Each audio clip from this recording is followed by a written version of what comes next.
Okay. किसने YouTube channel subscribe कर दिया मेरा वाला?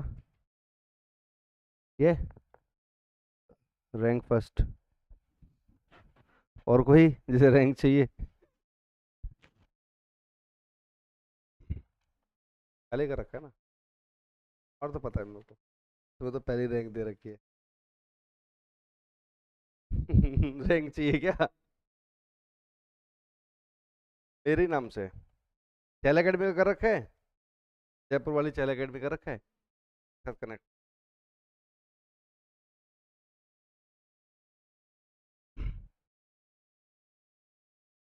तो आज फंडामेंटल राइट्स की बात कर रहे हैं। द मोस्ट इंपॉर्टेंट टॉपिक, और टॉपिक ऐसा है जिस पे क्वेश्चन हर बार आता है, प्रीलिम्स में भी और मेंस में भी। पार्ट 3, आर्टिकल्स 12 से 35, टॉपिक फंडामेंटल राइट। ठीक है ना? फंडामेंटल राइट अपने आप में बड़ी एक इंटरेस्टिंग चीज है। क्यों? ऐसा क्या है फंडामेंटल, दिख रहा है यहाँ से? ऐसा क्या है फंडामेंटल राइट में जो अपने आप में सबसे ज्यादा अलग करता है खुद को? क्या? Against state. हे अरस्तु, कहाँ थे आप अभी तक? गुड। पर बहुत अच्छा आंसर दिया आपने, पता है, बड़ा मतलब ऐसा आंसर है कि एथिक्स में लिख सकता हूँ मैं इस आंसर को, मतलब इस लाइन को लिख सकता हूँ, इतना अच्छा बोला आपने। इंडिविजुअल को फ्रीडम और इक्वलिटी की बात करने के लिए हम लोग फंडामेंटल राइट की बात करते हैं। Very good. सेम।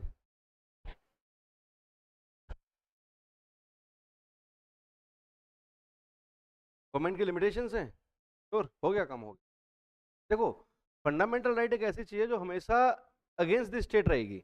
हमेशा कि आप कुछ भी करोगे आपके खिलाफ ही रहेगी, मतलब स्टेट के खिलाफ रहेगी। क्या? Fundamental right are always the versus state. Problem क्या है? आप फंडामेंटल राइट किससे डिमांड करोगे? सिटीजन, यू आर अ मतलब people of India, we are the people of India, but we are the resident of a state. तो जहां आप रह रहे होगे आपको राइट तो हर जगह पे चाहिए ना, because we got the right once we got birth. जन्म के साथ ही हमारे पास हमारे मौलिक अधिकार आ जाते हैं। If are getting the right just because just by the birth, इसका मतलब यह है कि जहां भी जन्म हो रहा है वहां से आपके पास बहुत सारे जो अधिकार हैं आपको मिल जाते हैं। यानी कि बच्चे के जन्म के साथ पार्ट 3 जो है उसको कंप्लीटली दे दिया जाता है। भाई ये तेरे अधिकार हैं। क्लियर है यहाँ तक की बात? अब होगा क्या कि जो स्टेट है उसके साथ आपके बहुत ज्यादा मतभेद होंगे, बहुत ज्यादा कॉन्ट्रडिक्ट होगा आपका स्टेट के साथ। इसलिए हम लोग क्या बोलते हैं? Fundamental rights is always against the state. ठीक है ना? तो फंडामेंटल राइट जो हम लोगों को दे रखे हैं हमारी प्रोटेक्शन के लिए, भी एक बच्चे ने बोला ना प्रोटेक्शन पॉइंट ऑफ व्यू से हमें दे रखे हैं, तो जो हमारे प्रोटेक्शन के लिए हमें फंडामेंटल राइट दे रखे हैं, तो स्टेट को भी कुछ रिस्पॉन्सिबिलिटी दे रखी है जो अगले ही पार्ट में बता दी जाती है, पार्ट 4 के अंदर। पार्ट 4 में हम लोग डीपीएसपी की बात कर रहे हैं। तो डीपीएसपी के आप जब आर्टिकल्स पढ़ोगे तो कहीं ना कहीं हमें देखने को मिलेगा डीपीएसपी के आर्टिकल हमें डायरेक्ट या इनडायरेक्ट हमारे फंडामेंटल राइट तक लेके जा रहे हैं। ठीक है ना? अब जो हमारा प्रॉब्लम होगा स्टेट के साथ वो डीपीएसपी वर्सेस फंडामेंटल राइट में देखने को मिलेगा। क्लियर है यहाँ तक की बात? तो फंडामेंटल राइट हमेशा क्या हो जाएगा? Against the state. हमारे पास टोटल कितने फंडामेंटल राइट है? We have total 6 fundamental right. कितने हैं? 6 फंडामेंटल राइट है। ठीक है, एक बार राइट्स को मैं लिख देता हूँ। पहला है आपका 14 से 18, दूसरा है 19 से 21, 23 से 24, 25 से 28, 29 से और 32। ठीक है, पहला कौन सा है? राइट टू इक्वालिटी, दूसरा right to freedom, third right against exploitation,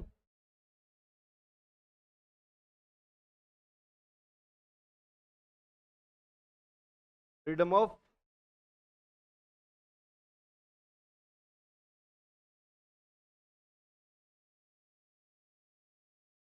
cultural and right और रेमेडीज। ठीक है ना? ये हमारे जो अभी फिलहाल हमारे पास है, ये 6 हमारे को फंडामेंटल राइट दे रखे हैं। पहला, सबसे पहले हम लोग इक्वलिटी की बात करते हैं, फ्रीडम की बात करते हैं, अगेंस्ट एक्सप्लॉयटेशन की बात करते हैं। ठीक है, और इन सब के अंदर कुछ ना कुछ करंट अफेयर के मुद्दे आपको मिलते रहेंगे जब भी हमें मेंस में आंसर के लिए आता है, पीएसआर आईआर ऑप्शनल वाले। ठीक है, जब भी अपने को मेंस में लिखने के लिए आता है तो अपने को कोशिश करनी है कि हम जो भी इसके ऊपर आंसर लिख रहे हो अपने मेंस के अंदर, हमें उसको करंट किसी ना किसी टॉपिक के साथ कनेक्ट करना होगा, ठीक है ना।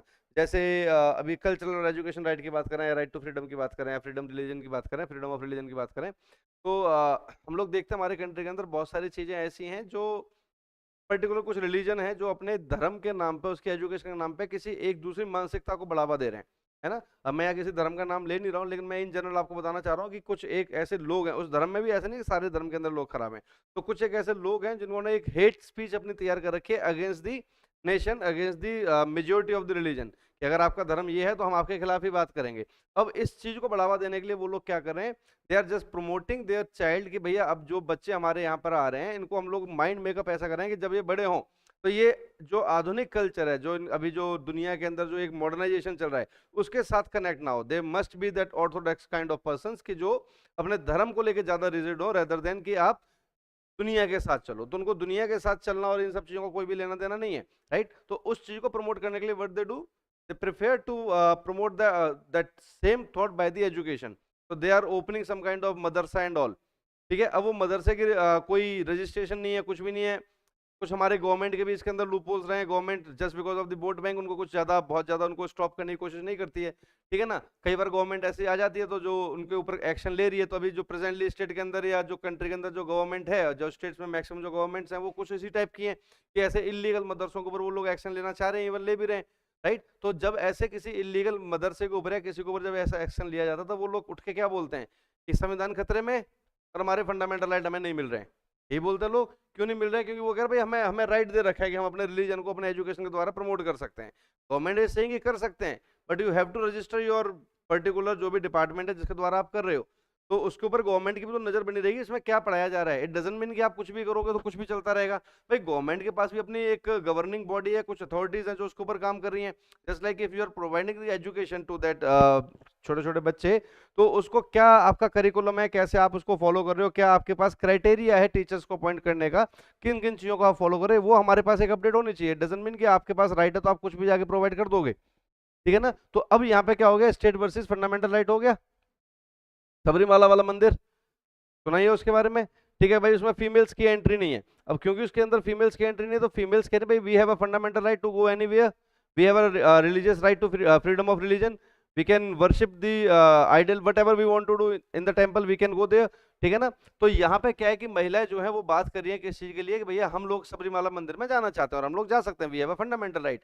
बट सबरीमाला मंदिर की अपनी एक गवर्निंग बॉडी है जो आर्टिकल 25 से 28 में आ रही है। आर्टिकल 25 से 28 को अभी हम लोग थोड़ी देर में एक एक आर्टिकल को भी हम लोग डिकोड करेंगे, एक एक आर्टिकल को डिकोड करेंगे प्रॉपर्ली, क्योंकि इसके अंदर ना क्वेश्चन बहुत अच्छे अच्छे आते हैं, ठीक है ना। तो सबरीमाला मंदिर वाले केस के अंदर महिलाएं क्या कह रही हैं कि we want to go to the temple because we have a fundamental rights. उनके पास अलग अलग राइट्स हैं, उसमें वो आर्टिकल 15 की बात कर रहे हैं, उसके अंदर वो आर्टिकल 25 से 28 की बात कर रहे हैं, 29 से 30 की बात कर रहे हैं, रेमेडीज की भी बात कर जाते हैं इसके अंदर, है ना। तो बहुत सारे इसके अंदर वो अपने एक्सक्यूज दे रहे हैं कि भैया हम लोगों को मंदिर में जाना है। बट जब हम लोग आर्टिकल 25 से 28 पढ़ेंगे तो हम इसके अंदर देखते हैं कि जो हमारी गवर्नमेंट है, जो हमारे संविधान ने जब हमें ये राइट दिए 25 से 28, तो गवर्नमेंट ने और संविधान ने इसको ना एकदम वैसा कर दिया लाइक अछूता सा, भाई कुछ भी हो जाए we will not interfere in that article from 25 to 28, इसमें तो हम घुसेंगे ही नहीं। साफ सीधी सी बात है, क्यों नहीं घुसेंगे भाई, रिलीजियस मैटर है, बहुत सेंटिमेंटल है। तो इसके अंदर अगर हमने कुछ भी कहा या कुछ भी बोला तो मामला क्या हो जाएगा, गड़बड़ हो जाएगा, इसलिए हम तो इससे दूर ही रहेंगे। तो गवर्नमेंट इसके अंदर इंटरफेयर नहीं करना चाह रही है, ठीक है ना। और यहाँ पे जब आपको एक संगठन बनाते हो, जैसे लेट सपोज कि आपका एक संगठन है which is that Govind Dev ji मंदिर, गए हो आप लोग, जयपुर में गए हो तो गए हो गए वहां पे, है ना, पहले माथा तो वहीं टेका जाएगा। तो गोविंद देव जी मंदिर का क्या है, अपना एक संगठन है, अपना एक एडमिनिस्ट्रेशन है। And if they want to create any kind of law कि भैया हमारे यहाँ का ये कानून है कि जो हमारा मंदिर है वो इसी टाइम बंद हो जाएगा, सुबह 11 बजे, शाम को 5 बजे से पहले हम खोलेंगे नहीं, right. So you can not claim your right कि भैया I have a fundamental right, if I want to visit there I will visit, और गवर्नमेंट या जो भी administration have to open the gates for me. मेरे तो fundamental rights है ना, सरकार कैसे मेरे को मना कर सकती है यार, ये लोग कैसे मना कर सकते हैं, मैं भी मंदिर में नहीं आ सकता दर्शन करने के लिए, मैं दिल्ली से आया हूँ, मेरा टाइम ही है पहुंचने का, तो मैं तो दर्शन करके जाऊंगा। तो यहाँ पे क्या हो गया, fundamental right versus fundamental right. तो यहाँ पे चलेगी किसकी, गवर्निंग बॉडी की, जो वहां का एडमिनिस्ट्रेशन होगा उसको, भाई हमारे रूल्स हैं, तो उन्होंने जो अपने रूल्स बना रखे हैं उसको फॉलो करेंगे आप सब। उसके अंदर ये नहीं है कि आपके फंडामेंटल राइट को लेके पहुंच जाए। तो यहाँ पे वही हो रहा है। तो वहां पे जो सबरीमाला मंदिर है उसका एक रूल बन रखा है कि भैया females can not enter in the temple, और ये आज से रूल नहीं है, औरंगजेब के टाइम से बने हुए रूल्स हैं। क्लियर है यहाँ तक की बात? तो इतने पुराने रूल्स को वो लोग आज तक फॉलो कर रहे हैं, लेकिन महिलाएं क्या कह रही हैं कि नहीं, वी हैव अ राइट, हम लोग जा सकते हैं। तो ये क्या हो गया, fundamental rights versus fundamental rights. तो ऐसे केस में स्टेट बोलता है सॉरी, अपन तो इसके अंदर घुस ही नहीं सकते। क्यों? इनके सुनेंगे तो तुम्हारे वोट, इनके वोट नहीं मिले, तुम्हारे वोट नहीं मिलेंगे, और तुम्हारे सुनेंगे तो स्टेट को तो अल्टीमेटली वोट बैंक है। तो ऐसे मैटर को स्टेट उठाई क्या करता है, कोर्ट के पास जाओ, उन्हें तो वोट बैंक चाहिए नहीं। ठीक है, अब वो कितने भी उल्टे सीधे फैसले सुनाए, कुछ भी सुनाए, उनके बच्चे फिर भी सुप्रीम कोर्ट में सीजीआई तक पहुंच ही जाते हैं, चाहे वो कुछ भी सुना दें, तो इससे कोई भी फर्क तो नहीं पड़ता उनको, है ना। तो वो मैटर कहाँ चले जाते हैं, अब सुप्रीम कोर्ट भी सोचता है कि यार इस पर अगर फैसला दे दिया, राइट, तो इससे क्या हो सकता है, फैसले से दंगे हो सकते हैं। अगर मैं महिलाओं को अलाउ कर दूंगा तो वहां पे दंगे हो जाएंगे। दंगे संभालने का, देखने का काम किसका है, स्टेट का। तो स्टेट वर्सेस फंडामेंटल राइट्स, बात समझ रहे हो? तो ऐसे बहुत सारे टॉपिक है और इसके अंदर बहुत सारे ऐसी केस स्टडी, गोलकनाथ केस, ठीक है ना। तो इन्होंने बहुत सारे बदलाव कर दिए। गोलकनाथ केस का मतलब क्या हुआ कि जैसे हमारे देश के अंदर बहुत सारे पीठाधीश हैं, है ना, कि बहुत सारे बाबा टाइप के लोग हैं ना, जिन्होंने बहुत अच्छी खासी संपत्ति बना रखी है। एक मोटा मोटा एग्जांपल में, एक मेरे फेवरेट है आसाराम बापू जी। अरे क्या आदमी है यार आसाराम बापू, है ना। आसाराम बापू हो गया, और एक वो राम रहीम हो गया, क्या मस्त आदमी है भाई। देखो इस क्लास के अंदर कितने बच्चे बैठे, 15 20 25 बच्चे बैठे होंगे, है ना, जिसमें 10 12 बच्चियां होंगी। मेरे और आपकी एज में बहुत ज्यादा गैप नहीं, बट फिर भी मैं मान के चल रहा हूँ, मैं टीचर हूँ आपका और आप मेरे शिष्य हो, तो मैं उसको स्टूडेंट टीचर नहीं, मैं गुरु और शिष्य के पॉइंट ऑफ व्यू से उसको देखूंगा। मैं कभी भी, आज तक का रिकॉर्ड है, किसी भी बच्ची के साथ मैंने आज तक कोई ऐसी बात करी नहीं कि उसको ऐसा लगे सर कैसी बात कर रहे हैं, और टाइप की। क्यों? कि लेट सपोज मैंने किसी एक बच्चे से बात करी, कोई भी एक XYZ बच्ची यहाँ बैठी, मैंने उससे कोई भी पर्सनल फालतू की बात करना स्टार्ट करी, या बच्चे का इंटरेस्ट है, बच्चे ने मेरे से बात करना स्टार्ट करी, कल को ये बच्ची दूसरे को बताएगी मेरी क्या इमेज रहेगी। तो मैं 15 बच्चों में अगर अपनी इमेज को लेकर सोच के डर सकता हूँ, आसाराम बापू की हिम्मत देखो, उसके करोड़ों बच्चियां थे, मैं 15 बच्चों में अपनी इमेज से डर रहा हूँ कि अगर मैंने कुछ भी लूज टॉक किया तो मेरी इमेज का क्या हाल होगा। टीचर और स्टूडेंट की इमेज पूरी खत्म हो जाएगी, जबकि मेरे और आपके बीच में एज गैप है बहुत ज्यादा नहीं है। आसाराम के एज और वो बच्चियों की एज, या राम रहीम की एज और उन बच्चियों की, जो उसके फॉलोअर थे, क्या ब्लाइंड फॉलो कर रहे होंगे, वो कुछ भी कर रहा है वहां पे, कुछ भी चल रहा था, है ना। तो आसाराम बापू की हिम्मत की दाद देनी पड़ेगी, या राम रहीम की हिम्मत की दाद देनी पड़ेगी। इतनी हिम्मत हो कैसे जाती है कि अपनी इमेज जो उन्होंने बनाई है उसकी चिंता ही नहीं है।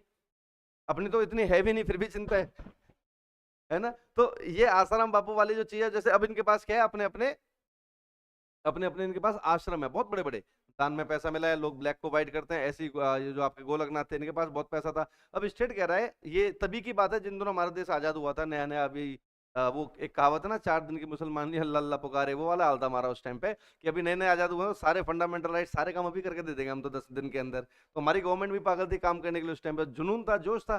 जैसे मोदी जी का 2014 से 2019 का कार्यकाल देखो, क्या शानदार कार्यकाल आता, ये कर दूंगा वो कर दूंगा, मित्रों रात को बैठता ही नहीं था, 8 बजे के बाद उल्टे उल्टे डिसीजन। आज रात 8 बजे, अच्छा डिसीजन उनके 8 बजे के बाद ही आते हैं मोदी जी के, भाई का लेवल वही है, गाड़ी तेरा भाई चलाएगा, है ना। तो ये सारी की सारी चीजें थी। तो हो क्या रहा था उस टाइम पे, गवर्नमेंट जो थी बहुत ज्यादा प्रोएक्टिव थी चीजों को सही करने के लिए। अब जितने भी ये पीठाधीश थे, उन्होंने बोला भाई आप इतनी जमीनें लेके बैठे, हम काम कहाँ करेंगे, हमारे पास आपने इतना बड़ा एक एरिया ले लिया, अब जैसे मर्जी आपका हुआ, हम कह रहे हैं कि आपका है, लेकिन गवर्नमेंट को भी तो रिफॉर्म्स करने हैं, गवर्नमेंट को भी तो बाकी लोगों के लिए सोचना है। आपके पास आपका है, that is good for you, but that is not good for the government and that is not good for the public. अब हम लोगों को यहाँ पे जो सुधार करना है, हम लोगों को यहाँ पे जो काम करना है, उसके लिए हमारे लिए जरूरी है कि यहाँ की जो योजना है वो, उसके लिए हमें ये वाली जमीन आपकी चाहिए। दैट पर्सन इज सेइंग भाई आई have a right, this is my property. अब मैं अपनी प्रॉपर्टी दूं ना दूं ये तो मेरी मर्जी है। भाई आपके पास भी अगर कोई प्लॉट है तो जबरदस्ती तो कोई नहीं खरीद सकता ना, नहीं खरीद सकता ना। लेकिन अभी अपन देख रहे हैं कि अभी एक एक मंत्री है बीजेपी के अंदर, गडकरी नाम के, कहीं से भी निकल जाते हैं, वहां पे रोड बनाते हुए चल रहे हैं आगे आगे। जहां से वो बंदा निकल रहा है अपनी गाड़ी लेकर, वहां पे बाद में पीछे रोड बनती हुई आ रही है। फिलहाल तो ये चल रहा है। अब ये दिल्ली से जयपुर 2 घंटे, मजाक मजाक में एक दिन मेरे को 2.5 घंटे हो गए, मेरे को लगा कि एक बार कॉल कर दूं भाई को कि भाई साहब 2.5 घंटे लगे, कुछ करो इसके ऊपर।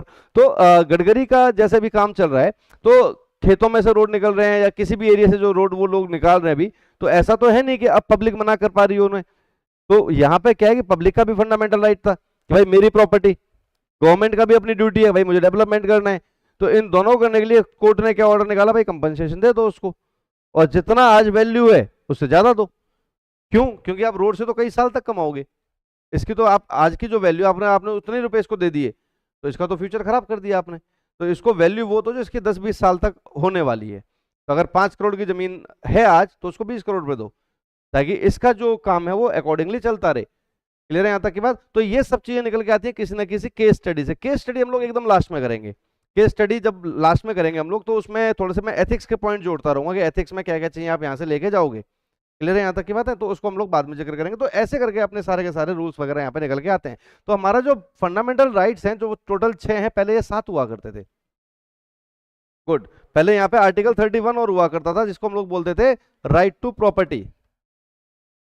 अब राइट टू प्रॉपर, जैसे अब आपके पास फंडामेंटल राइट्स हैं, राइट टू स्पीच है ना, तो उसके अंदर हमारे जेएनयू में से कुछ लोग बोल के गए भारत तेरे टुकड़े होंगे, और उन्होंने क्या क्लेम किया, we have right to speech, freedom of expression, हम तो कुछ भी कर सकते हैं।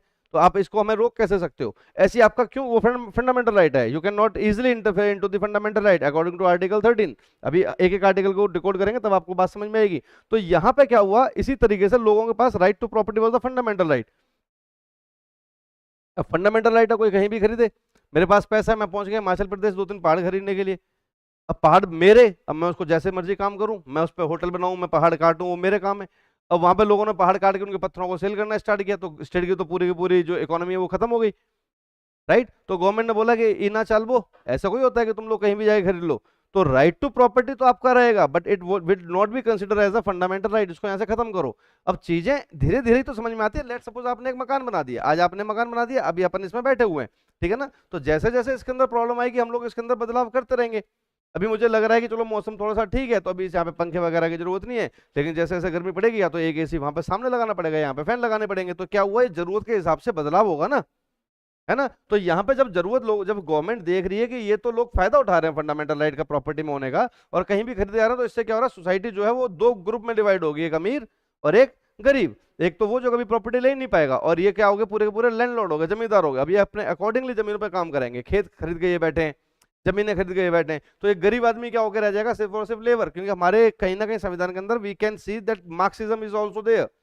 जब भी हम लोग आर्टिकल 31 की बात करें, तो we can claim that Marxism is, मतलब article 31 is also connected with the Marxism, कि मार्क्सिज्म को अगर हम लोग ध्यान में रखें, जबकि हम लोग मार्क्सवादी नहीं है, हमारा संविधान के अंदर मार्क्सवादी चीजें देखने को नहीं मिलती, बट आर्टिकल 31 हमें शो कर रहा है भाई सोसाइटी जो है उसके अंदर क्या बढ़ता रहा है, लैंडलॉर्ड सिस्टम बढ़ता रहा है, और ये जो लैंडलॉर्ड सिस्टम है यही आगे चल के कैपिटलिस्ट हो जाएगा। तो ये जो अभी जो लैंडलॉर्ड नहीं है यही आगे चल के लेबर हो जाएंगे, तो सोसाइटी तो वही डिसबैलेंस हो जाएगी। तो उसको बैलेंस करना जरूरी था, बैलेंस करने जरूरी के लिए इन्होंने क्या किया, आर्टिकल 31 को यहाँ से खत्म ही कर दिया कि निपटाओ इसको। क्लियर है यहाँ तक की बात? 44th अमेंडमेंट किया 1978-79 में, 44 अमेंडमेंट में इसको खत्म कर दिया गया, और इसको क्या बना दिया, फंडामेंटल राइट से ले आके इसको लीगल राइट कर दिया, कि खरीद तो सकते हो बट लीगल टर्म में। लीगल टर्म यानी कि सरकार से पूछ लो, सरकार से बात कर लो, सरकार के उसके ऊपर रिस्ट्रिक्शंस रहेंगी, सरकार आपसे टैक्स लेगी, सरकार आपसे जवाबदेही लेगी, सरकार जब चाहेगी तब ले भी सकती है, जब लेंगे तब आपको पैसा दे देंगे, इतनी टेंशन मत लो,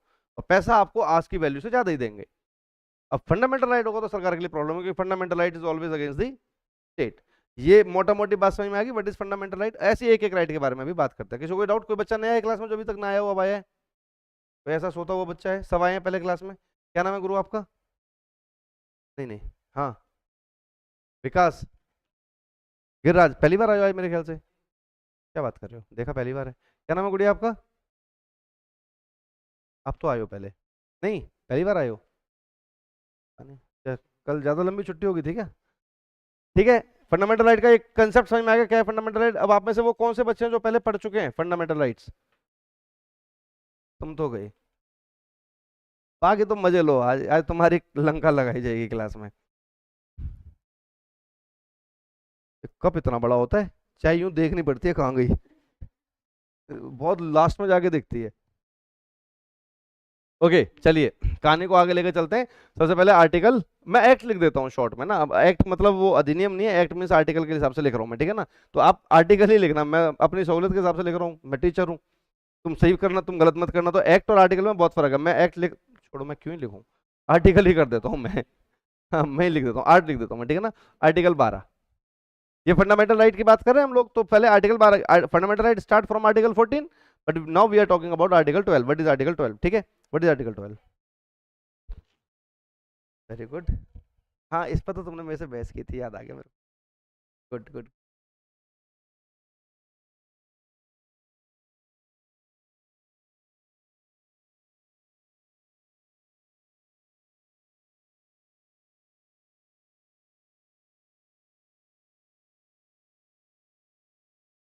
देखो, गुड, केसेस की बात एकदम लास्ट में करेंगे।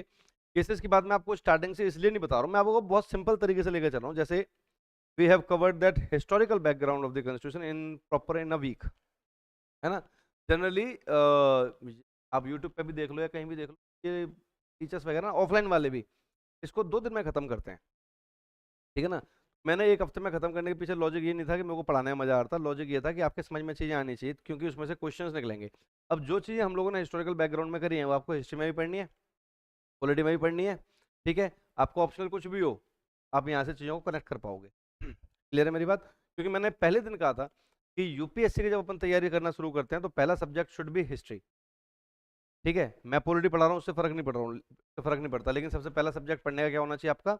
हिस्ट्री। सेल्फ स्टडी करो तो भी हिस्ट्री से स्टार्ट करो, ठीक है ना। और हिस्ट्री के अंदर भी आप हमेशा सांख्य फिलोसफी से चीजों को स्टार्ट करो। जब आप चीज हिस्ट्री पढ़ लेते हो ना, तो हिस्ट्री आपके बहुत सारे कंसेप्ट को क्लियर करती हुई जाती है। हिस्ट्री खत्म हो जाएगी तो पॉलिटी स्टार्ट हो जाएगी ऑटोमेटिकली। हिस्ट्री जब पढ़ रहे होगे तभी तो इकोनॉमी का कंसेप्ट समझ में आएगा कि हो क्यों रहा है।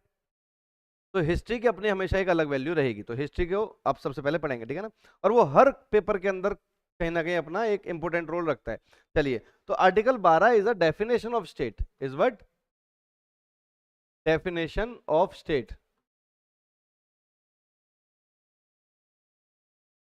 आर्टिकल 12 कहता है each and everything is a state after judgement amendment and all, ठीक है ना। जजमेंट वाले केस में एकदम लास्ट में कराऊंगा जब आपके सारे आर्टिकल्स हो जाएंगे तब।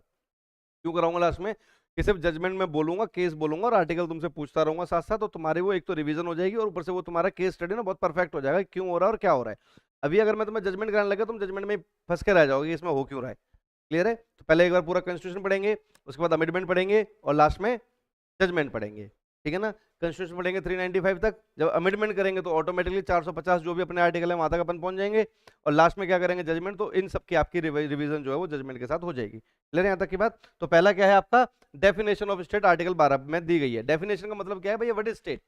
और ये डेफिनेशन हमें संविधान में 3 जगह पे दी जाएगी, ठीक है ना। तो वो भी इंपॉर्टेंट है, जैसे आर्टिकल 12 में, ऐसे आर्टिकल 36 में भी आएगी, ठीक है ना। और ऐसी आर्टिकल 152 में भी आएगी। लेकिन 152 में क्वेश्चन एक बार आ गया था मेंस के अंदर, भाई what is the difference between the article 152 and article 12 और 36, ठीक है। जीएस पेपर 2 में आया वो क्वेश्चन आपका पॉलिटी में। तो ये चीज अपने को पता होनी चाहिए। तो यहाँ पे आर्टिकल 12 क्या कह रहा है?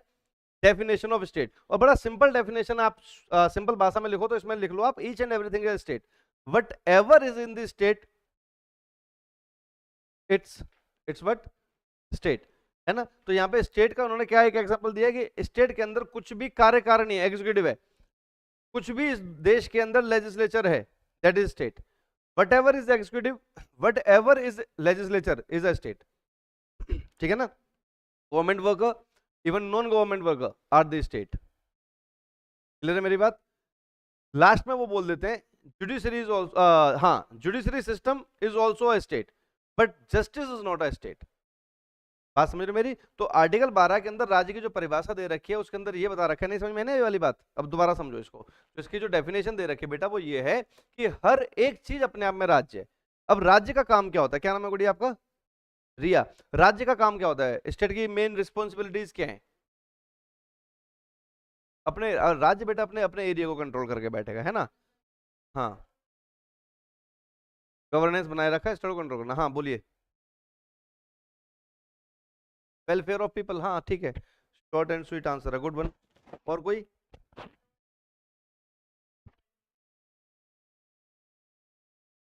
देखो, हाँ गुड। स्टेट जो है ना उसका मेन जो काम है वो क्या है? अपने राज्य को मेंटेन करके चलना, ठीक है। उसके अब मेंटेन का मतलब क्या है? राज्य इज नॉट लाइक कि मेरा कोई वो हो बॉडी बिल्डिंग होगी, मेरे को अपनी बॉडी मेंटेन करके चलनी है। मेंटेन करने का मतलब क्या है? कि राज्य जो है इसके अंदर जो भी लॉ एंड ऑर्डर्स हैं उसको मेंटेन करना है। अब लॉ एंड ऑर्डर्स का मतलब समझ लो, कानून व्यवस्था, उसको मेंटेन करने का काम किसका हो गया? राज्य का हो गया। तो यहाँ पर राज्य के पास ये फंडामेंटल राइट है, ये समझ लो कि पहला फंडामेंटल राइट ही राज्य को दे दिया है। अब ये समझ लो बाकी फंडामेंटल राइट हमें दिए, पहला किसको दे दिया? राज्य को। तभी तो वर्सेस हो रहा है हमारा उसके साथ।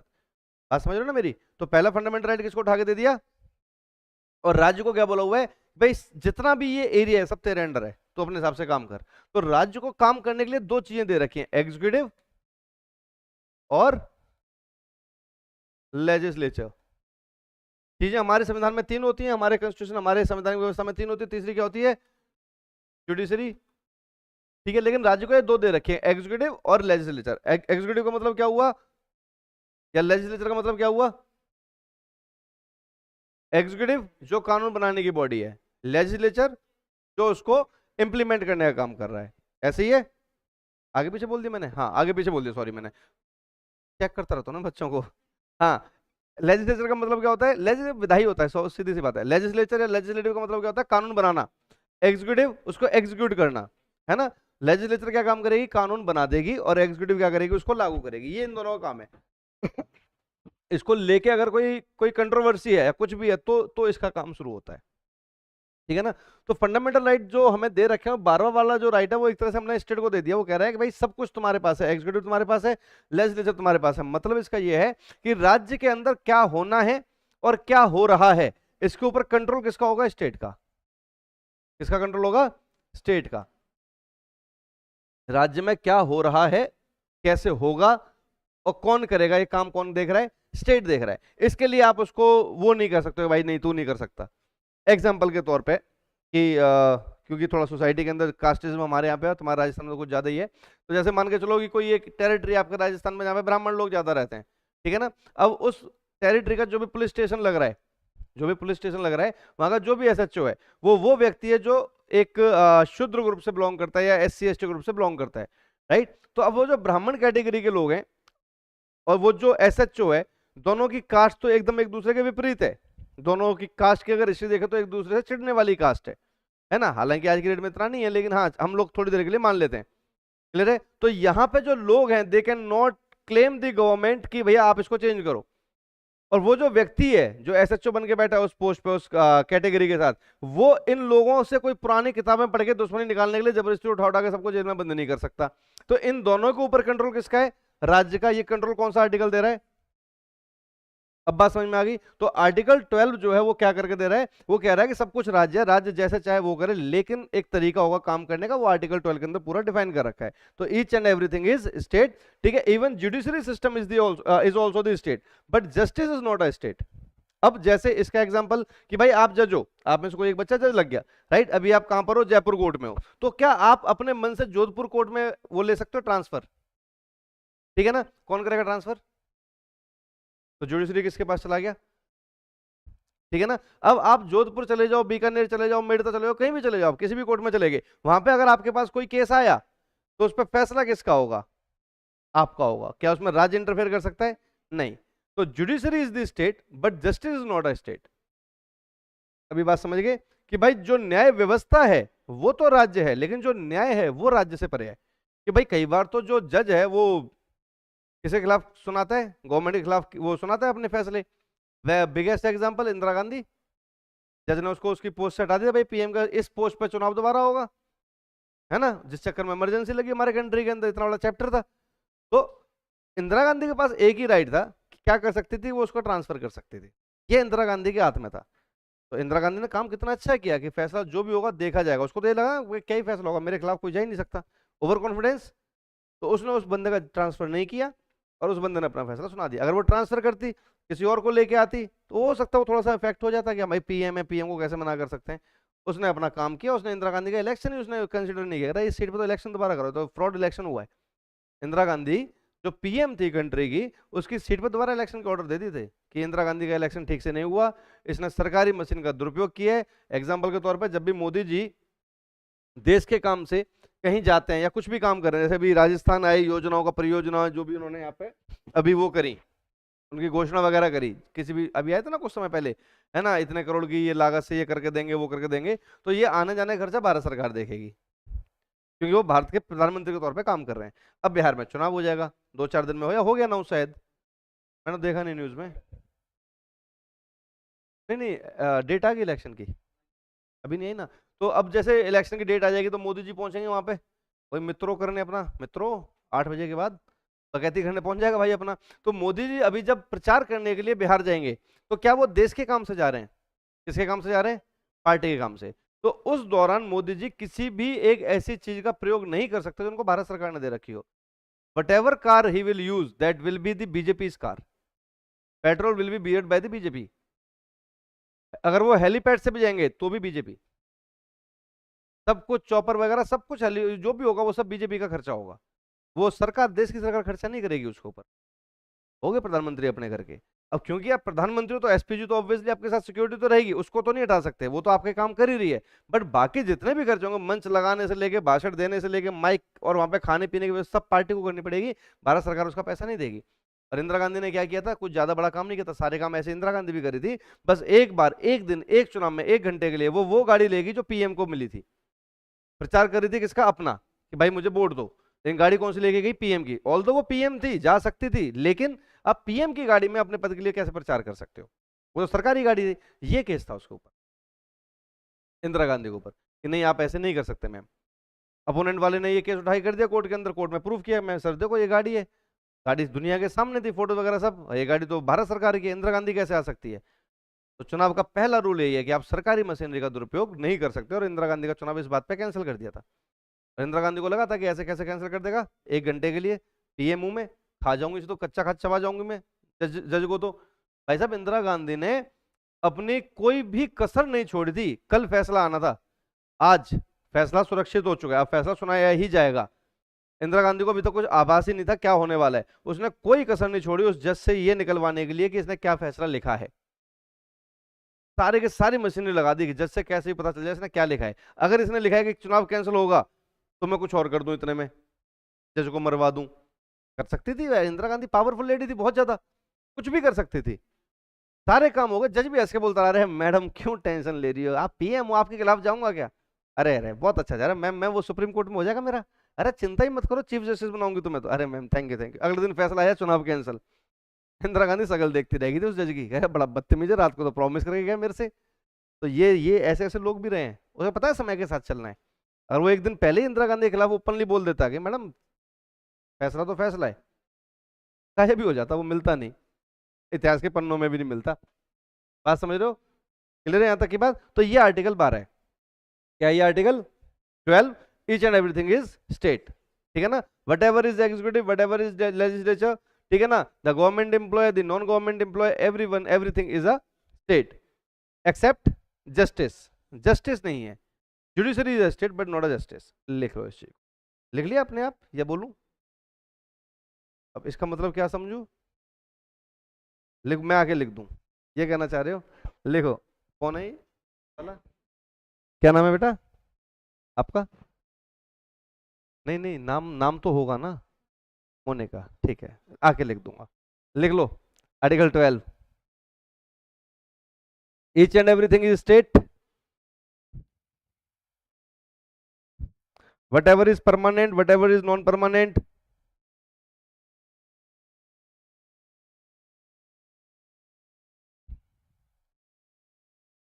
whatever is executive, whatever is legislative is a state,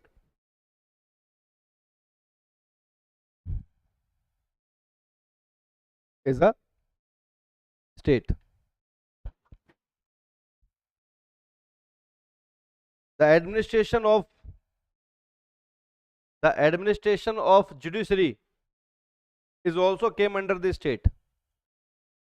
The administration of judiciary is also, लिख लिया ना, is also the administration of judiciary is also came under the state, but justice is not a state. अब देखो कुछ ना कुछ तो कांड वही होगा, हर एक फंडामेंटल राइट में कुछ ना कुछ तो केस होगा, तो हर एक फंडामेंटल राइट में कोई ना कोई केस स्टडी आपको मिलेगी, इसलिए मैं करा नहीं रहा हूँ, क्योंकि केस स्टडी का मतलब क्या है कि 1 महीना लग जाएगा, फंडामेंटल राइट नहीं हो पाएंगे। और जब फंडामेंटल राइट और पूरा संविधान पढ़ लोगे, केस स्टडी का नाम लेके बताऊंगा ना, ये इस आर्टिकल के साथ कनेक्ट होगा, तो आप अपने आप समझ जाओगे इसमें क्या चल रहा होगा, ठीक है ना। उसी को कहते हैं थॉट प्रोसेस का डेवलप होना। अभी मैं सारी तुम्हें इसमें फिटिंग कराऊंगा, एक एक चीज तुम्हें मैं बताऊंगा, तो तुम उसमें नुकसान में चले, टाइम खराब ज्यादा हो जाएगा। क्लियर है यहाँ तक की बात। चलिए आर्टिकल 12 समझ में आ गया, अब चलते हैं आर्टिकल 13 की तरफ, ये बड़ा मस्त है।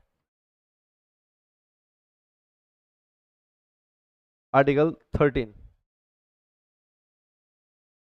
जी, किस किसने पढ़ लिया था यहाँ पे फंडामेंटल राइट, किसके हो चुके थे, एक बार हाथ खड़े करो। क्या नाम है गुड़िया? दिव्या। और किस तुम्हारे भी हो गए, क्या नाम है? आकाश। और किधर हो, किसके हो गए थे इधर? विवेक। विवेक का नाम मेरे को याद था। बताओ विवेक क्या है आर्टिकल 13?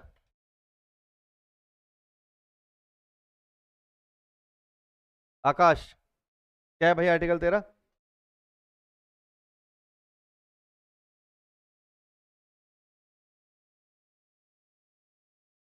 अच्छा दिव्या बताया था नाम शायद आपका है नाम, हाँ बताइए बेटा क्या है।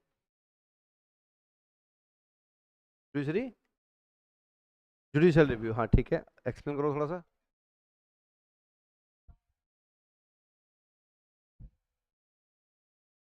अच्छा और कुछ।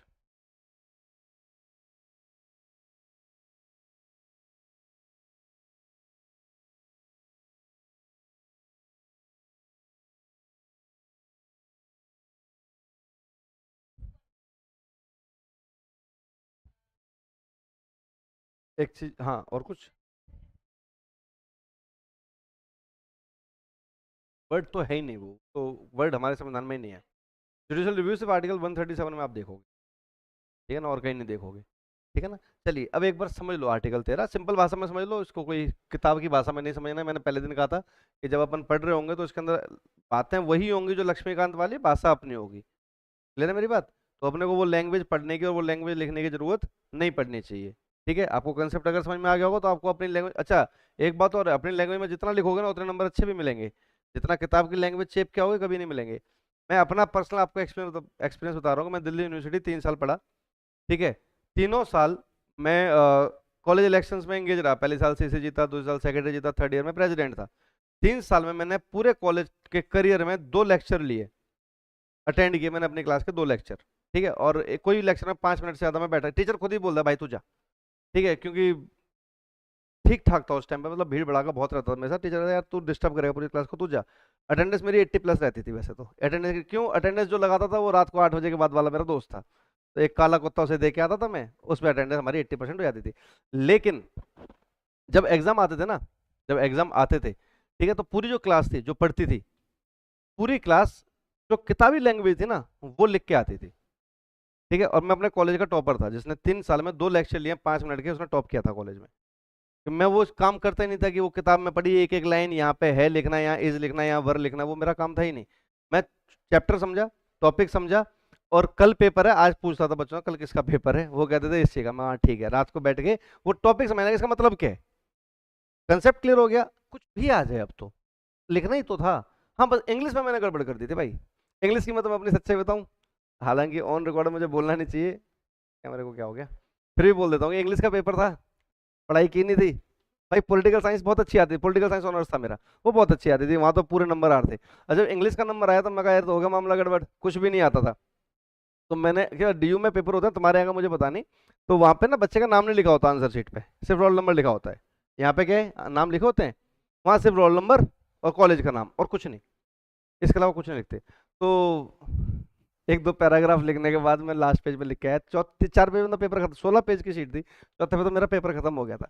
तो मैंने लिखा सर मैं बहुत गरीब घर से आती हूँ, मैं बहुत गरीब घर की लड़की हूँ, घर वाले मेरी शादी कर देंगे, लड़के वाले दहेज मांग रहे हैं, मेरी नौकरी लग गई है, मेरा ये हो गया है। मैंने इतना बड़ा पैराग्राफ लिख के लास्ट में वो गोला बना के आंख बना के आंसू और टपकाए उसमें से कि सर प्लीज मुझे पास कर देना।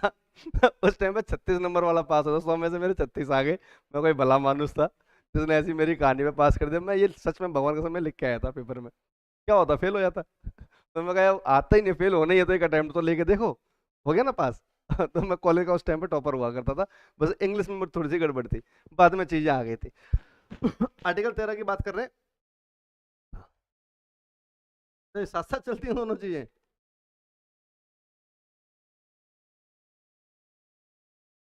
अरे यार तो कभी नहीं हो पाएगा ऐसे, ये भी चला जाएगा, इतनी मेहनत से लिखा है मैंने।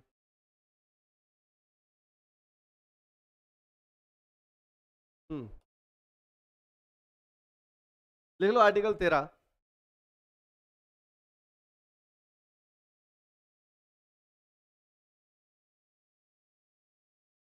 समझ लो लिखने से पहले यार, तो बार बार पेन उठा के शुरू हो जाते हो, लिखा तो मैं अपने आप दूंगा, डिक्टेट में कर दूंगा, एक बार समझ लो।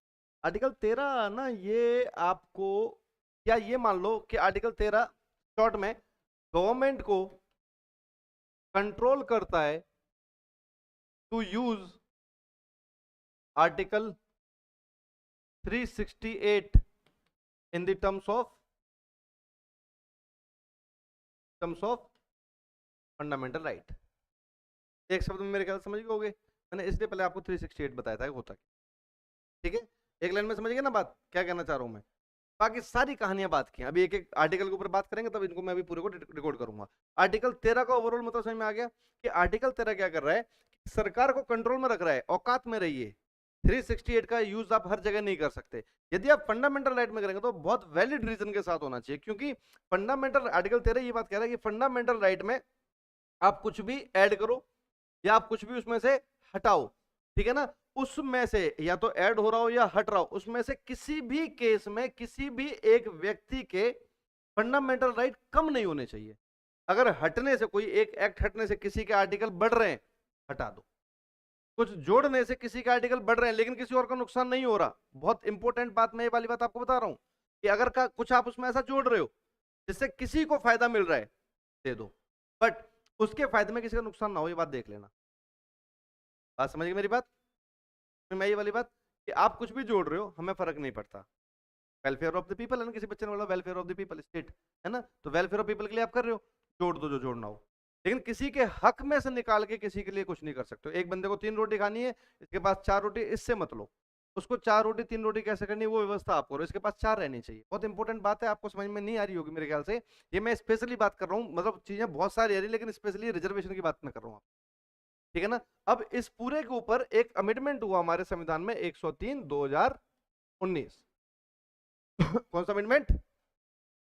अमेंडमेंट 103 सन 2019, दिन 5 फरवरी। क्या था? क्या था? ईडब्ल्यूएस। क्या था? ईडब्ल्यूएस। बात को समझना, पूरी बात समझना, बड़े मजेदार। तो मैं एक किस्सा सुनाता हूं। देखो होता क्या है भाई, हमारा संविधान बना, ठीक है, और संविधान ने हम लोगों को बहुत सारी चीजें दी। संविधान इतना शानदार बनाया है कि उसमें किसी का हनन तो हो ही नहीं रहा, कोई ये कह नहीं सकता कि मेरे साथ गलत हो रहा है ना, किसी भी सेंस में किसी भी व्यक्ति का कुछ गलत किया ही नहीं हमारे संविधान ने। तो इसके लिए भीमराव अम्बेडकर को लाख लाख धन्यवाद, उन्होंने क्या संविधान 1950 में बना के हमें दे दिया था। BN राव का, भीमराव अम्बेडकर का, पूरी की पूरी टीम। चले यहां तक की बात, अब बात को समझ संविधान जब दिया गया तो हमारी सोसाइटी का जो नेचर था वो वर्ग व्यवस्था, वर्ण व्यवस्था और कास्टिज्म पे आ चुका था, आ गया था, ठीक है ना। अब इस व्यवस्था की वजह से, क्योंकि आपने अभी एंशिएंट हिस्ट्री पढ़ा है, मैंने हमेशा कहा कि हिस्ट्री बहुत इंपॉर्टेंट है, तो एंशिएंट हिस्ट्री से वर्ण व्यवस्था स्टार्ट हो गई थी, है ना। ऋग्वेद के 10वें मंडल में दे रखा है, लिखा गया था बेशक लेटर वैदिक काल में, लेकिन है तो ऋग्वेद में। तो उस व्यवस्था को देखते हुए सोसाइटी के अंदर जो एससी, अब क्लास में भी होंगे, ठीक है ना, अब जो क्लास में बच्चे हैं, आपने तो वो सिचुएशन देखी ही नहीं है SC ST वाली जो इन दोनों थी। भाई साहब, अगर कोई SC, ये मैंने देखी है कि अगर कोई SC ST गांव में आपके घर के दरवाजे पे आ जाए तो भाई साहब दरवाजा धो दिया करते थे, ये कंडीशन थी, ठीक है ना। और मैं ये बात बड़ा ओपनली बोल रहा हूँ, बीइंग अ ब्राह्मण की ये चीजें थी हमारी सोसाइटी के अंदर, मैंने देखी है ये वाली चीजें। अगर किसी SC ST ने मेरे को मेले में टच कर दिया, घर वाले मेरे को लेकर चले गए, तो उसको मार पड़ी थी वो अलग, बचपन में, कि तूने पंडित जी के लड़के को हाथ कैसे लगा दिया। ये बात उस टाइम तो समझ में नहीं आई, लेकिन जब किताबें उठा के देखा, मैं कहा तो क्या हो गया यार, हाथ लगाने से क्या मेरा कोई धर्म, मेरी कोई जाति खराब तो नहीं हो सकती। लेकिन समाज की सोच उस टाइम पे ऐसी थी। ये मैं बात बता रहा हूँ अपने बचपन के टाइम की, तो मैं ईयर नहीं बताऊंगा वरना तुम्हें पता चल जाएगा कि मैं 36 साल का हूँ, मैं बिल्कुल नहीं बताऊंगा तुम लोगों को ये वाली बात, ठीक है ना।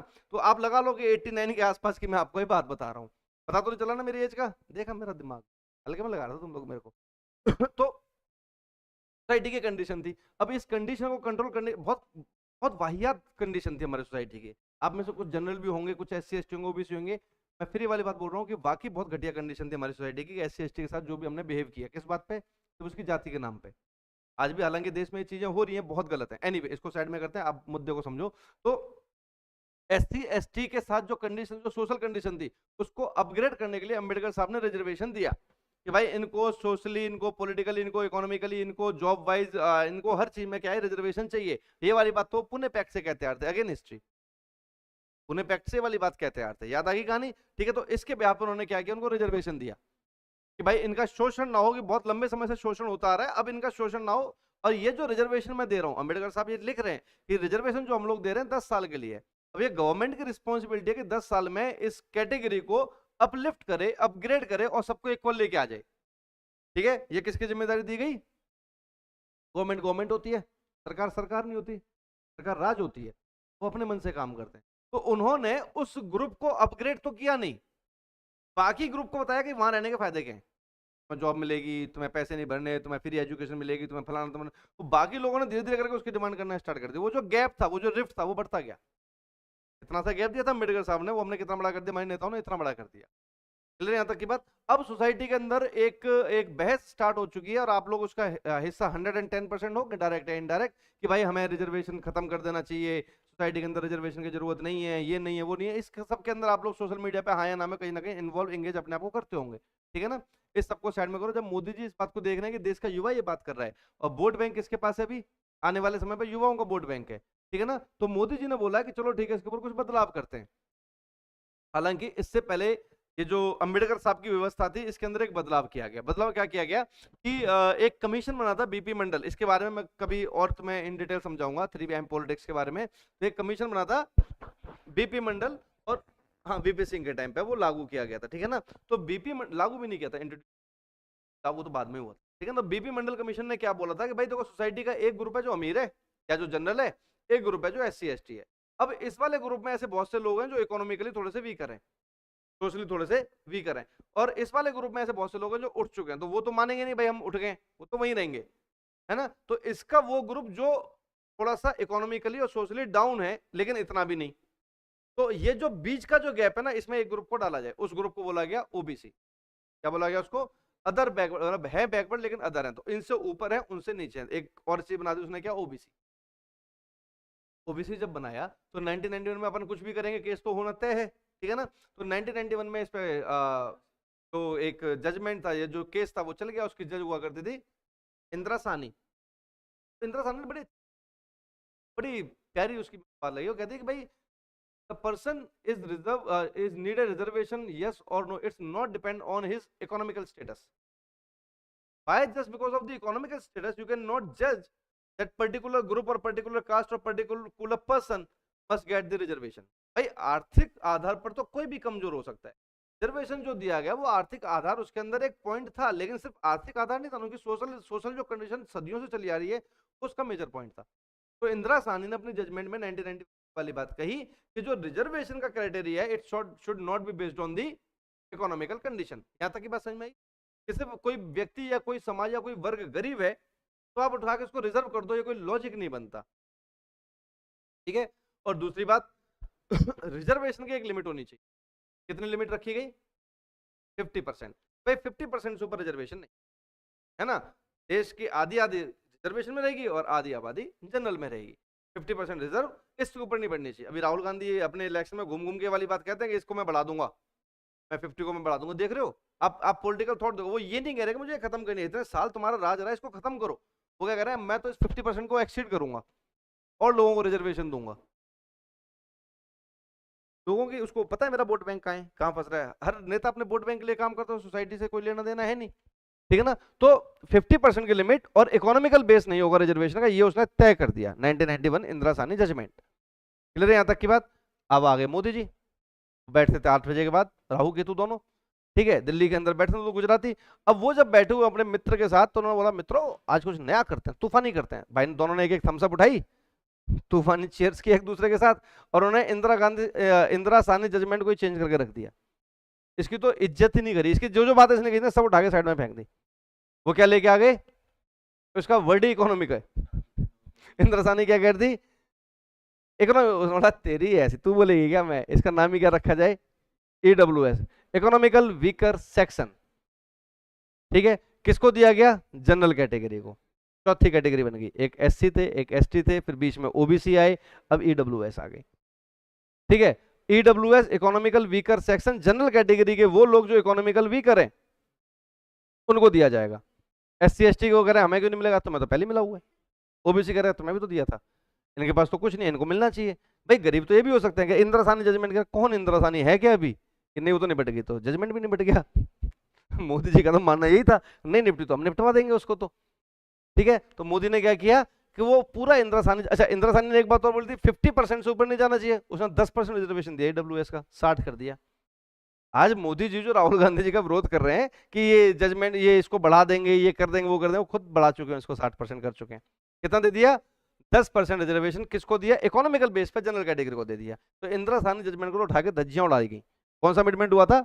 103/2019, 19, just because of the vote bank. क्यों? 5 फरवरी को हुआ था और 10 फरवरी को इलेक्शन अनाउंस हो जाते हैं, अक्सर 10 से 14 फरवरी के बीच में होते हैं इलेक्शन अनाउंस, ठीक है ना। तो उन्हीं दिनों पे ये हो जाता है। उस जो भी फैसले होते हैं ना इलेक्शन ईयर में, 10 फरवरी से पहले पहले इंपॉर्टेंट फैसले होते हैं। तो हमेशा याद रखना बीइंग अ यूपीएससी एस्पिरेंट कि 1 फरवरी से लेकर 10 फरवरी तक, वो साल जिस साल चुनाव है, सारे फैसले इंपॉर्टेंट होते हैं और वो आपको भर भर के कंटेंट देते हैं। लो कितना कंटेंट चाहिए तुम्हें यूपीएससी वालों, यहां से लो तुम।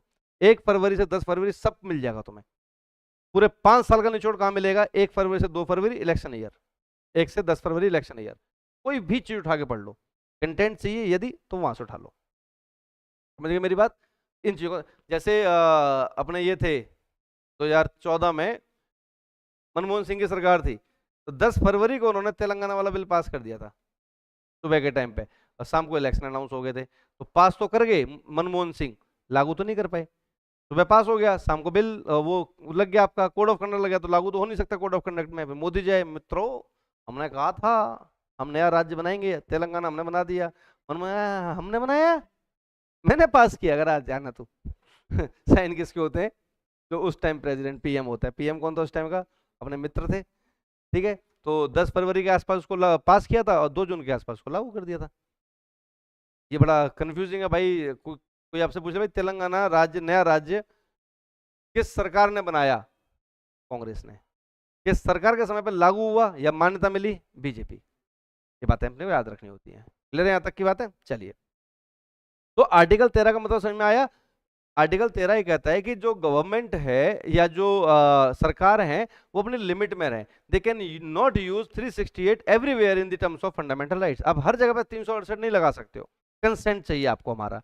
ये हमारा मतलब जुडिशरी का, हमारा मतलब कॉन्स्टिट्यूशनल कमेटीज का। क्लियर है यहाँ तक की बात? इसके कुछ सब पार्ट्स में आपको लिखाऊंगा, वो लिखना स्टार्ट करो।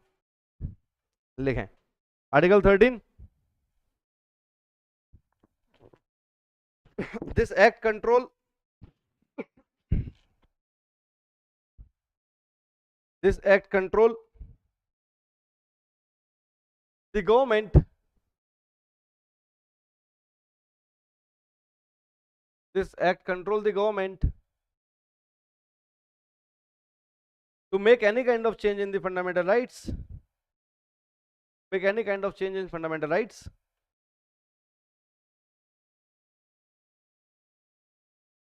Any kind of change in fundamental rights.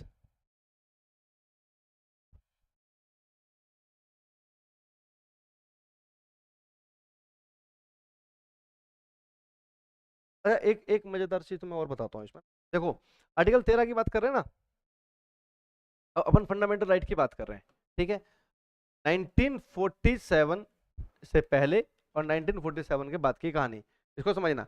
1947 से पहले ब्रिटिश चलते थे, इसके बाद अपनी गवर्नमेंट चलने लगी, इंडियन गवर्नमेंट चलने लगी, ठीक है ना। तो ब्रिटिशर्स के टाइम पे भी फंडामेंटल राइट्स थे, है ना। उन्होंने अपने लोगों को संभाल के दे रखे थे। इंडियंस को तो इक्वल ट्रीट किया जा रहा था, हमें तो डिवीजन कराया था, मार दो। लेकिन अपने लोगों को तो दे रखा था, खासकर कौन? रियासतें। उनके लोग कौन?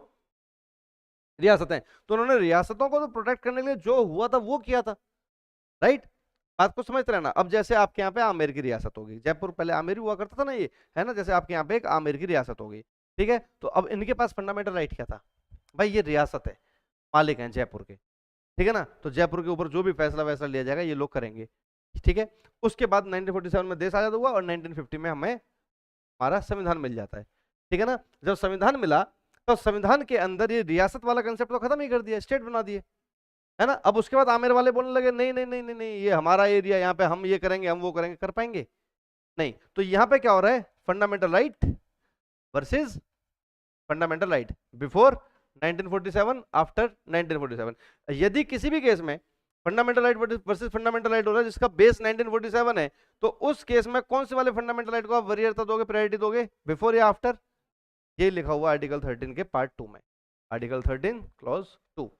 लिख लो, लिख लो इसको, article 13 clause 2।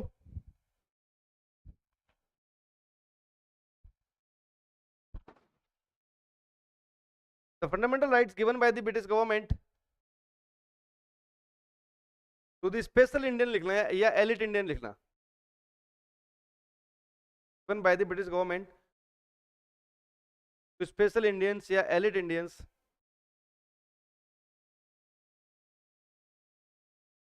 will be controlled by the new constitution of India, be controlled by the new constitution of India,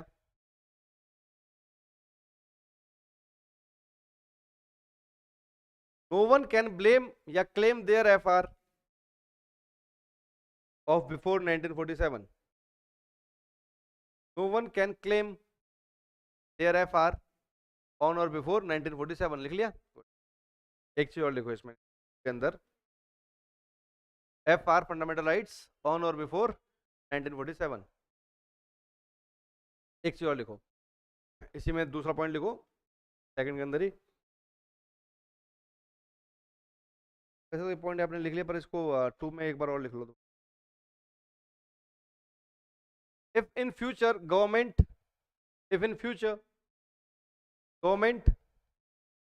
close to if in future government making any kind of law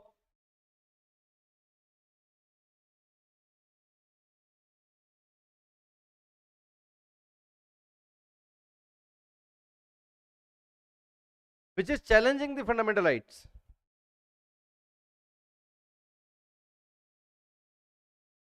if in future government making any kind of law which is challenging any of the fundamental rights, if in future government is making any kind of law which is challenging any kind of fundamental right, that law can be abolished under article 13 clause 2, under article 13 clause 2.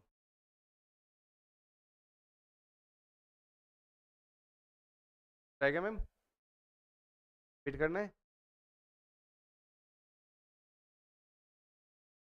दे रहे हैं यहाँ तक?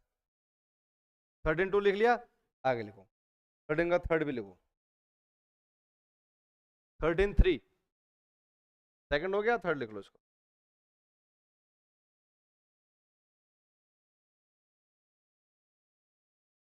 तो सब judicial review के बाद होता है, ठीक है ना, उसके लिए स्पेशल कमेटीज वगैरह बनाते हैं. तो 360 मैंने पहले दिन यही तो बोला, 360 सबसे ज्यादा पावरफुल है, ठीक है ना.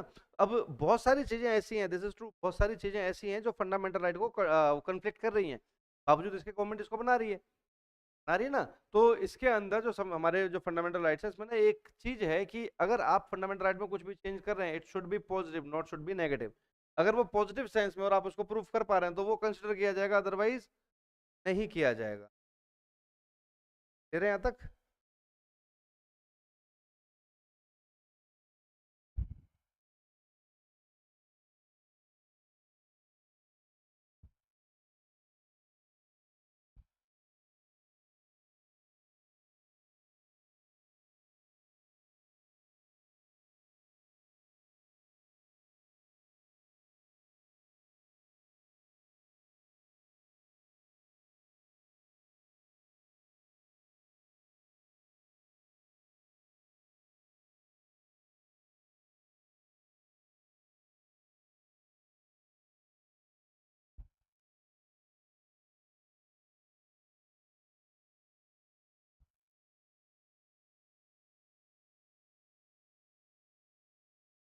क्या लिखा है लास्ट? थर्ड, थर्ड लिखना है ना, लिखो. तो third, explaining the difference between laws and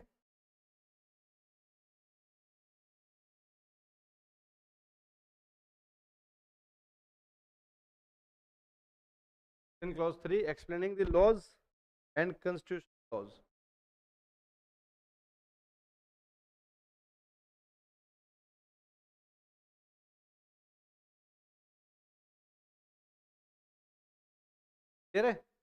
laws और कॉन्स्टिट्यूशनल लॉज का मतलब समझ में आता है? एक्सप्लेन करना पड़ेगा. लॉज क्या होते हैं? कानून, है ना.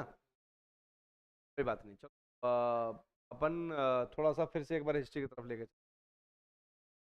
जब ब्रिटिश कंपनी इंडिया में रूल कर रही थी, ब्रिटिश कंपनी को ना आप 2-3 चीज जैसे ब्रिटिशर्स अपने लिए बहुत इंपॉर्टेंट रहे, जैसे कि हम लोग बात करें 1608 से 1757, ठीक है ना। ब्रिटिश कंपनी ने पहली फैक्ट्री खोली और 1757 तक वो पहले वॉर में डायरेक्टली इंगेज हो रहे हैं। पहले वॉर में थे लेकिन डायरेक्ट नहीं थे, ठीक है।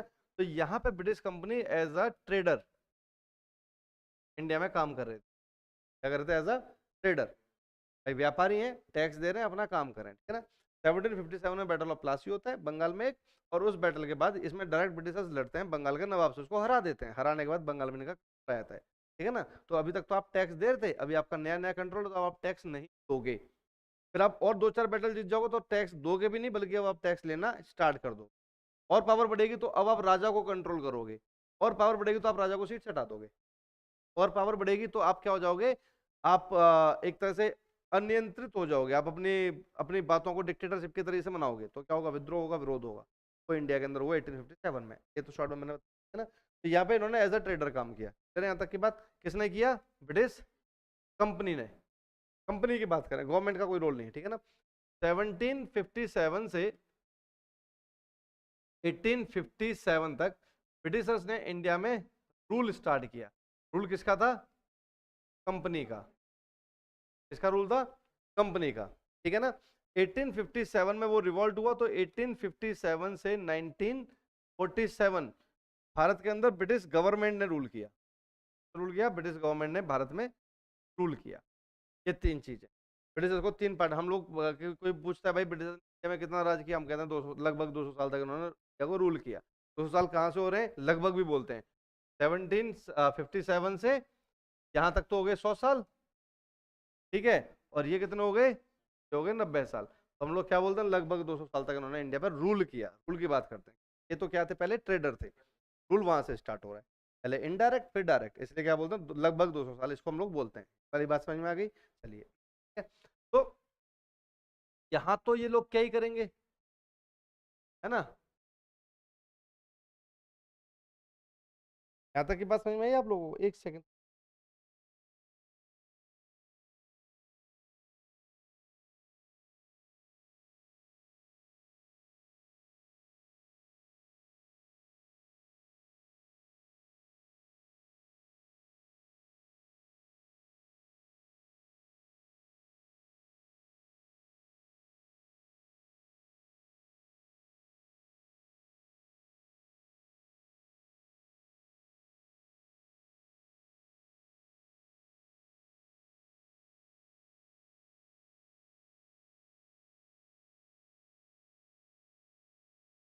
चलिए, तो यहाँ तो छोड़ दो, यहाँ पे कंपनी रूल कर रही है। अब कंपनी अगर रूल कर रही है तो कंपनी तो अपने प्रॉफिट के लिए काम करेगी ना। तो यहाँ पे कंपनी का जितना भी रूल रहेगा वो एक ही पॉइंट पर रहेगा, उनका प्रॉफिट क्या हो रहा है। किसी भी काम से उनका प्रॉफिट क्या हो रहा है, कितना प्रॉफिट वो कमा पा रहे हैं, तो कंपनी का फोकस इस पे था।